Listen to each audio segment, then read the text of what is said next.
So start with an onion. You're going to need about 6 or 7 large sweet onions or Vidalia onions.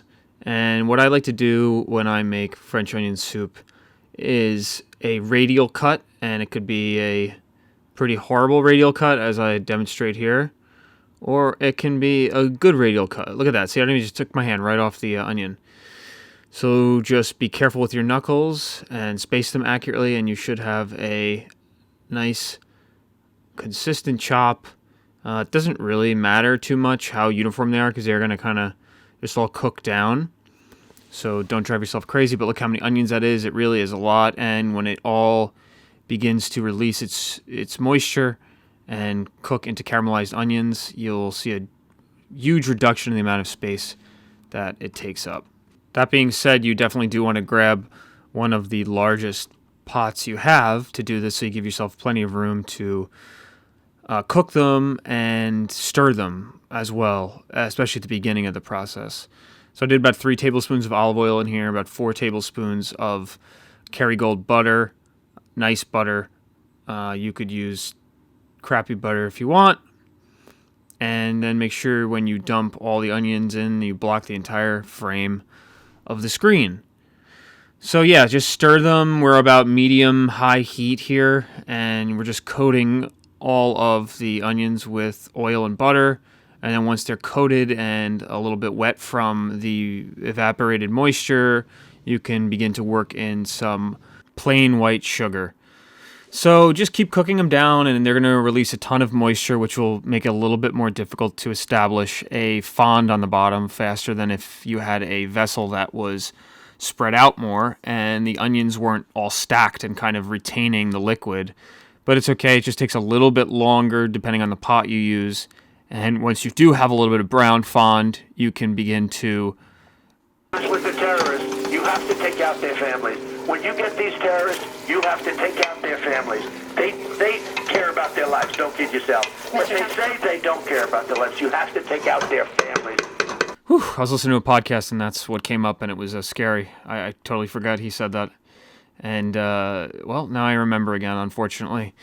So scrape up the fond with the white wine, and then do another deglaze once more liquid has evaporated, and get whiskey in there, deglaze it with whiskey, and you'll have some really sharp-looking caramelized onions that, are already smell terrific, but it's soup, right? So we're going to have to add in some beef stock, and we're going to do 2 quarts of beef stock in here.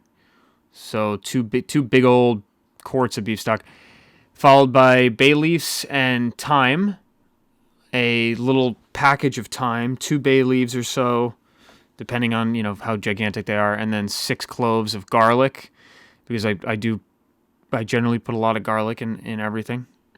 6 cloves is too much for you, then back it off. Cracked black pepper and some dried thyme leaves.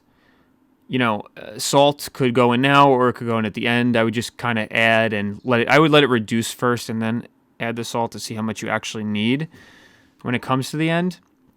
But about 45 minutes to an hour of a little bit of reduction, you'll be done. But here we are the next day because we lost the light and it didn't look very good. So we're going to just heat up the soup here for lunch instead. We did have it for dinner, and now we're going to have it again for lunch. The bread, as I described in the beginning, is just going to be my Italian table bread.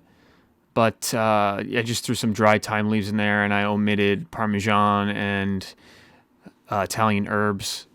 So very just a plain white loaf of bread. Probably cut it in half and then cut it into quarter rounds like this.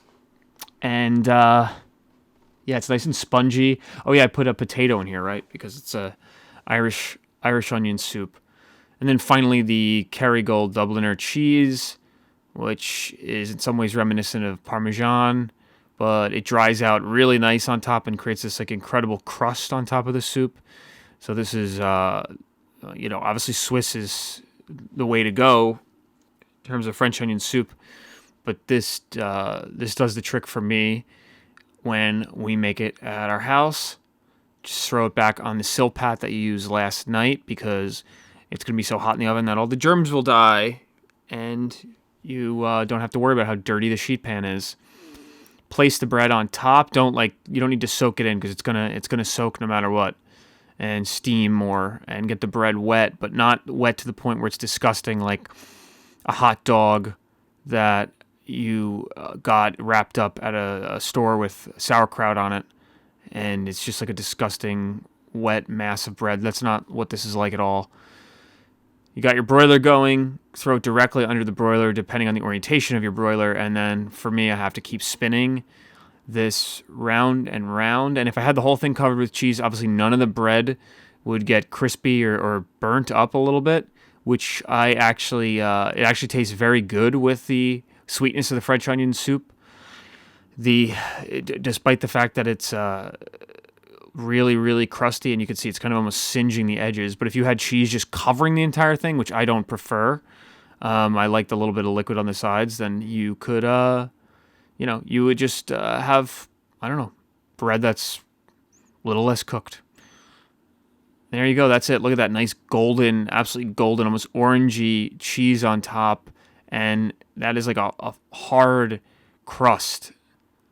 So enjoy it.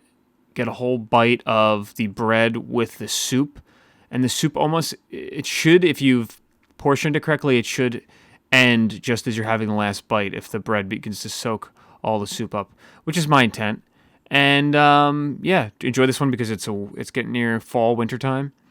And it's a good option for everybody. It's get a fire going and drink some beers, some craft beers, and you'll be good to go. Thank you. Bye-bye.